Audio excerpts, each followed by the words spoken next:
Hi, my name is Amanda Woodard, and I'm doing the demographic information or review for USD 426 Pike Valley Schools. So a little bit about our school. We are a small rural school in north central Kansas in Republic County. Our county has a population of just over 4,600, and that's according to 2019 census. Most families are in agriculture, and most students are working for family farms outside of school. So that's something that is a huge focus. And we are a small community, so we're kind of lucky that we have a lot of community members who want to be involved and be a part of our school district. So just some student background information. So our school district is just over 90% white. We are just under 2% African American, 3.2% Hispanic, and 4.8% other.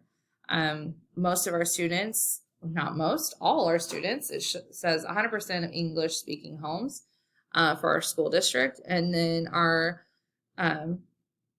just over half our students are economically disadvantaged. And I know that we have over half of our students qualify for free or reduced lunches.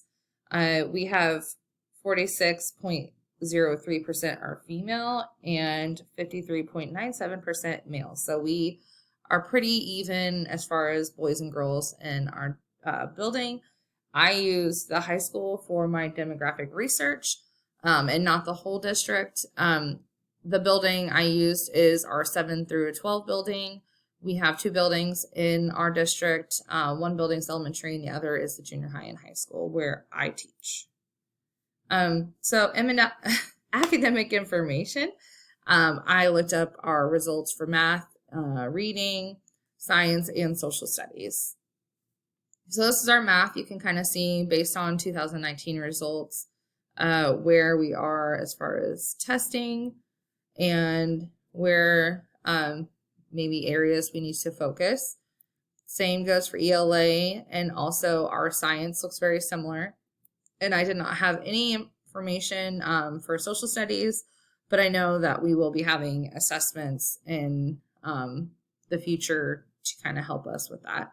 So some educational options. I put CTE on there, so career and technical education. We are a small school. We have students going into a variety of plans for after high school.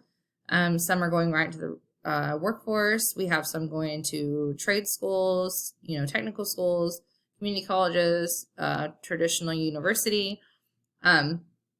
So we really try to accommodate and make sure we're giving everyone tools they need for that next step.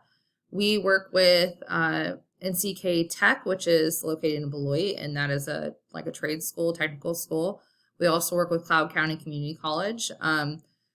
Cloud County offers CTE courses free to students. They also have been waiving fees, like internet fees, different things like that for students to make sure that they can afford to go to class there.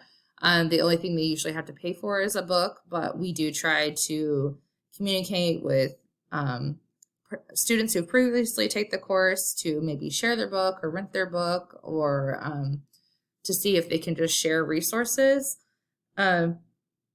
So for educational placement, our schools last year started math intervention for 7th and 8th grade. I got to be involved with that. So another teacher and I worked 4 days a week with students on math intervention. So we use previous data to decide placement and what areas, so what content they need to really be focusing on to close those gaps. So this year, our school has created an intervention enrichment program for a class period each day, Monday through Friday, or Tuesday through Friday. And on Monday is our SEL time.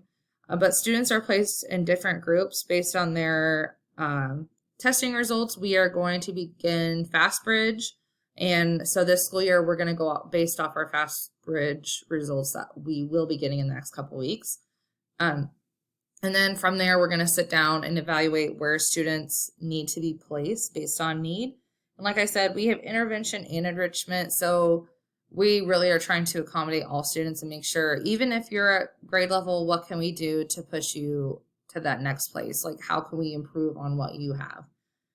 Learning accommodations, we all work closely with our special education teacher. She's really awesome about finding resources for us and saying, if I say, I'm having an issue with this, and I've tried this, this, and this, but what am I missing?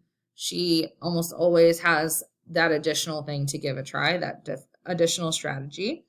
And so, like I said, testing accommodations is very similar. We have, I should have said for learning accommodations also, I know because of our schedule that there is transition skills courses students do take. However, we really try, because we're a small school, to have all students participate in class, even if they will need additional accommodations. We just try to kind of be flexible and make that work for them. So then testing accommodations is similar. We use accommodations daily in our school, but I know for state testing, we use accommodations. And recently I did our work keys ACT stuff. So I know that we do testing accommodations also for the ACT. So just a reflection, there's just so many elements. I feel like when we're working with students and considering our student population that we have to really think about. I'm grateful for a small school where I have more opportunities to get to know students. I get to know them on an academic level in the classroom. I get to, I sponsor 4 different groups. So I also get that chance to spend time with them doing community work and get to know them more on an individual basis. And also knowing student skill levels, it's really helpful when we're building our lesson plans and deciding how to, make accommodations. What can this student do at the same time as everybody else in class that would make them successful? So I just think it's really important to build those relationships. And so I'm pretty grateful because that's something that's not difficult to do where we're at. And I think in a bigger school it would be.